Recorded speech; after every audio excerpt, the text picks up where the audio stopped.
زمین پر انسانوں سے پہلے جنوں کی حکومت تھی اور دجال کی پیدائش تب ہو چکی تھی۔ پھر اللہ تعالیٰ نے جب انسان کو زمین پر بھیجا تو فرشتوں نے اللہ تعالیٰ کے حکم سے انسان اور جنوں کے درمیان ایک پردہ حائل کر دیا، جس سے جنوں اور انسانوں کی دنیا الگ الگ ہو گئی۔ جنات نے سرکشی کی تو جنوں اور فرشتوں کے درمیان ایک بہت بڑی جنگ ہوئی۔ اس جنگ کے بعد فرشتوں نے جنوں کو مختلف جزیروں میں قید کر لیا۔ انہی قیدی جنات میں سے بعض نے فرشتوں سے بدلہ لینے کا سوچا اور انسان سے جنسی ملاپ کرنا چاہا، لیکن انسانوں اور جنوں کی مخلوقات کے درمیان حائل رکاوٹ کی وجہ سے ایسا نہ کر سکے۔ پھر ایک جساسہ نامی مخلوق نے خود کو جنوں اور انسانوں کے درمیان اولاد کے حصول کے لیے پیش کر دیا۔ کہا جاتا ہے کہ یہ جساسہ مخلوق جانوروں میں سے ہے۔ پھر اس کے بعد جنوں اور انسان کا توخم جساسہ نامی مخلوق کے پیٹ میں پلنے لگا۔ تو معزز ناظرین، السلام علیکم۔ یقیناً ہم سب کے ذہن میں یہ سوال شدت سے آتا ہے کہ دجال کون ہے، پیدا کیسے ہوا اور اس کے ماں باپ کون تھے اور اس کی بیوی کون تھی۔ آج کی ویڈیو میں ان سب سوالوں کے جواب دینے کی کوشش کروں گا۔ تو پیارے دوستو، دجال کے بارے میں علماء کرام کہتے ہیں کہ وہ ایک انسان ہے جو حضرت ابراہیم کے دور میں موجود تھا، اور اللہ نے شیطان کی موت کے ساتھ ساتھ دجال کی موت کو بھی ایک خاص مدت تک ملتوی کر دیا۔ یہی وجہ ہے کہ دجال آج تک زندہ ہے، لیکن آج وہ کہاں ہے اور کب ظاہر ہوگا، تو اس کے بارے میں احادیث میں ذکر ملتا ہے کہ دجال کو ایک نامعلوم جزیرے میں قید کیا گیا ہے، جس کا علم اللہ کے سوا کسی کو نہیں۔ متعدد علماء کے مطابق دجال کا ٹھکانہ جاپان کے شیطانی سمندر میں ہے۔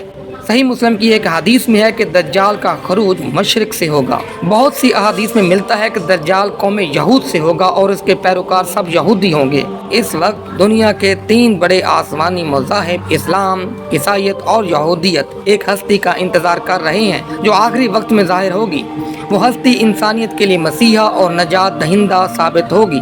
اگر آپ عیسائیت کی لوک داستانیں سنیں تو ان میں دجال کا ذکر کچھ اس طرح سے ملتا ہے کہ دجال ایک ایسے گھر میں پیدا ہوگا کہ جس کے گھر میں رہنے والے انتہائی نیک اور ایماندار ہوں گے۔ اس کے والدین سالوں سے بیٹے کے لیے دعا کر رہے ہوں گے، پھر اللہ ان کے گھر ایک بیٹا دے گا، وہ دجال ہوگا۔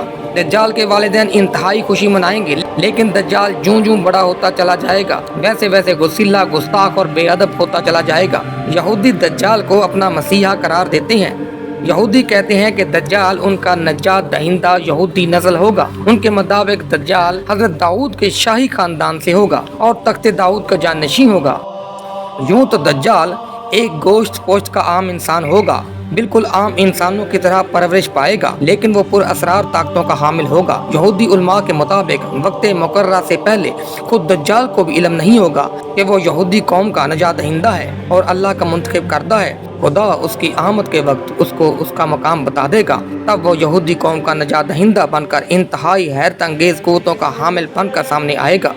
وہ عظیم نجات دہندہ، عظیم رہنما، عظیم سپاہ سالار، عظیم جج، عظیم عالم دین اور نوع انسانی کا انتہائی با کمال اور عظیم ترین بادشاہ۔ اس کی ذہانت انتہائی درجے کی ہوگی۔ دنیا بھر میں ذلیل و رسوا ہوتے ہوئے یہودیوں کو جمع کر کے اسرائیل میں بسائے گا۔ یہودیوں کے مطابق دجال مسجد اقصی کو شہید کر کے وہاں ہیکل سلیمانی تعمیر کرے گا۔ دجال غیر یہودیوں کے خلاف ایک خون ریز خوفناک جنگ کرے گا اور سارے غیر یہودیوں کو ہلاک کر دے گا، اور پھر حضرت داؤد کی سلطنت شان و شوکت کے ساتھ چلائے گا۔ اسرائیل کی سلطنت کی سرحدیں عراق کے دریائے فرات سے مصر کے دریائے نیل تک پھیلی ہوں گی۔ پھر وہ تمام یہودیوں کو اپنی بنائی ہوئی شریعت کے مطابق چلائے گا۔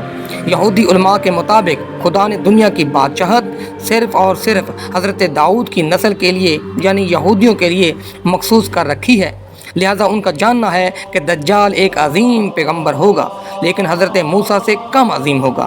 یہودیوں کے مطابق حضرت موسیٰ جیسا عظیم کوئی پیغمبر نہیں ہو سکتا۔ یہودیوں کا ماننا ہے کہ ساری دنیا دجال کی عقل و ذہانت کی وجہ سے اسے بادشاہ تسلیم کر لے گی اور دنیا میں سارے مذاہب ختم ہو جائیں گے، صرف یہودیت ہی باقی بچے گی۔